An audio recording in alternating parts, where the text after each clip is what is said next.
针对这届疫情的危机，台湾民意基金会上新的民调，卫福部长陈时中所率领的疫情指挥中心，平均的分数无到60分，无及格。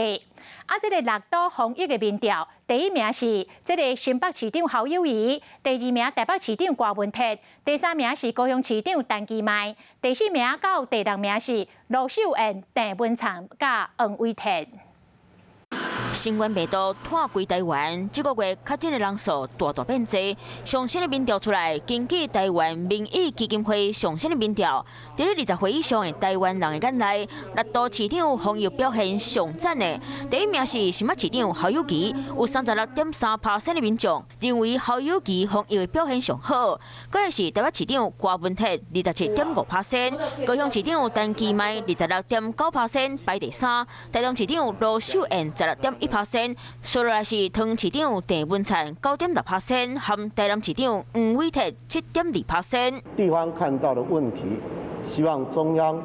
地方大家除了一起合作以外，更要重视第一线